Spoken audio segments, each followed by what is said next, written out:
مساء الخير، مساء السر، مساء القصة التي لا تعلم متى بدأت ولن تحدث متى تنتهي. مساء الشكر الجزيل لكم أيها الحضور، قناديل البهجة والسرور في ليلة نسمع ونسمع. فما القصة لولا من يصغي إليها، وما الحياة لولا أن ترويها لتقضيها. فليس من العابر أن نجتمع في البحرين لنصغي إلى القصص، فليست البحرين كغيرها من الأماكن. أن نأتي محملين بما لدينا من قصص لنضع رحلنا في رحلة البحث عن عشبة الحياة. يسبقنا قلقامش ويدلنا على الفردوس، فنقتفي أثره وإن خالفناه الطريق. أن نبحث عن زوادة نقاوم بها الموت. فالقصة عشبة دلتنا عليها شهرزاد حين كسرنا صندوقها الأثير، ورأينا ما استطاعت به أن تقاوم شهريار. سرقناه لنجتمع الليلة، فطوبى لنا مجتمعين ضد الموت، وممسكين سويا بقناديل الحياة، نحتسي الماء من كأس ينكوي ومن خرساء.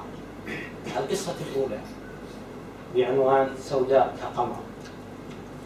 تشرع نافذة المقعد الأيسر الخلفي لسيارتها، تجلس متململة في مشهد يومي، تلوب الأفكار في رأسها، تسأل عن مآلها في هذا الطريق المرسوم، وعن موقعها في خريطة رسمتها بيديها، ولم تجد لها مساحة لنقطة تحتويها. الكراسات في الحقيبة بجوارها تلتفت إليهم وتبتسم.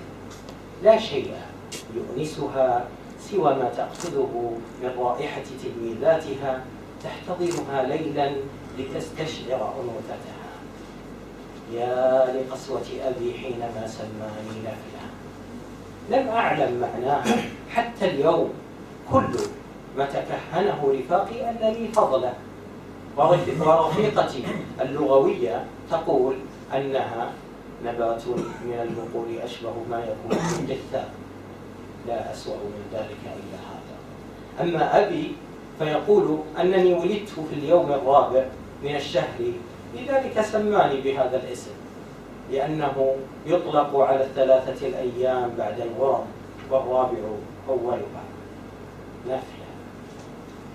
زفرة تكاد تحرق غطاءها، تنظر إلى يدها المسكية بجفافها وكم عباءتها لتلحظ لمعانها، تلتفت إلى حقيبتها، تناولت ملطف بشرة دهنت به ظهر يدها، اقترب لمعان يدها من لون العباءة، حتى اسمها مستمد من ليال خجل قمرها وتوارى. تعود للكراسات لتنظر رسم طالباتها لخرائط دول العالم العربي، تتربع خارطة أفريقيا السوداء في رأسها. يا لبؤس السواد، حتى بين قارات العالم يظهر أدناها. جدوى النار المستعرة في أحشائها اسودت، وبالسخام رسمت لوحة فحمية بأبيات أغسطينيتو الأنغولي: إنني أصحبكم حيث تلتقي أفريقيا بعضها بالبعض، على الطريق إنني أحس بكم جميعا أيها السود في جميع أركان الأرض، وأحيا آلامكم أي إخوتي. فتحت عينيها على الكراس أمامها، جزيرة العرب، عنترة يمتطي خيله ويثير النقع تحت قدميه، تتمنى أن تستقبله في دارها لتزيل الغبار عن قدميه الرخاميتين وتنقعهما في ماء فاتر، وتتلذذ بدلكهما وتقبيلهما واشتمام رائحة العنبر منهما يأكلها عنترة بقدمه. حتى الأسود يميل إلى عبلة البيضاء، لله نحن السوداوات. تلتفت على غير عادتها إلى نافذة السيارة، تلمح وجه رجل ينظر إليها ويؤمن. مسكين، ضرته عباءتي دون أن يرى لون ما بين عيني من النقاب. رفعت النافذة، أنزلت رأسها ووجهه ابتسم بكراسة طالباتها، وجه أبيض يزينه شارب، وأثر لحية سوداء حالكة جميلة، وحدقتان سوداوان ترتميان في كومة الظل. ما أجمل السواد في البياض. عادت برأسها، لا شك أنه مجنون. ازداد إيماؤه وملاحقته لمرتبتها. نظرت إلى ساعدها وأبصرت ساعتها الفضية المحتضنة لفصوص ماسية، وكأنها تستبين جمالها لأول مرة في سواد ساعدها. يا للؤم الأبيض حين يعدو على القارة السوداء من أجل ماسها ويتركها في حلكتها. لماذا لا ينظر إلا لماسها؟ ألقت رأسها إلى صدرها الناهد وأردفت، وإلى الجسم الزنجي الفتي بعظم صدره ورتفه وضمور بطنه.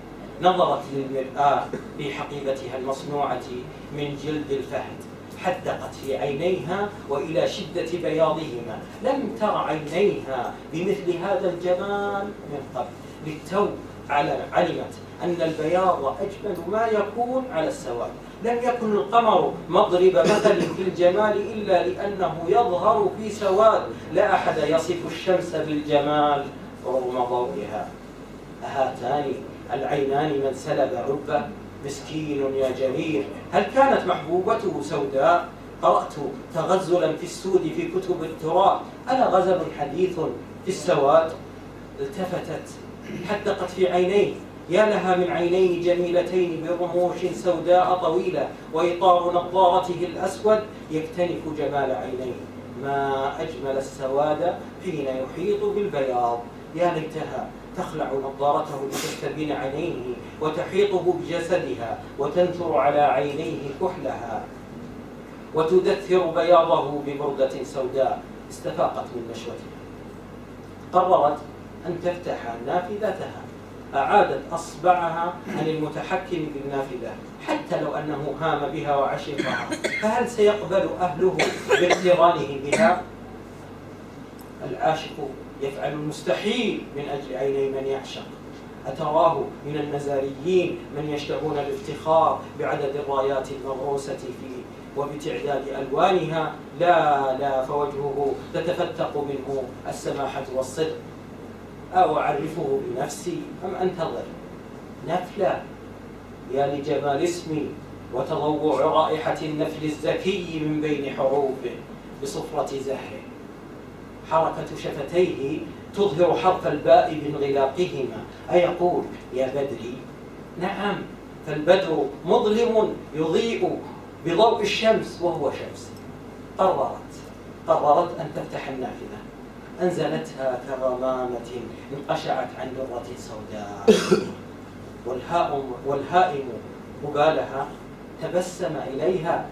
بانت بروق أسنانها الثلجية من خلف نقابها. أشار إلى أسفل باب السيارة، إلى قطعة سوداء حريرية تطاير مرفرفة أسفل الباب، وقد حبستها سطوة الباب واهترتها قسوة الإسفلت الأسود.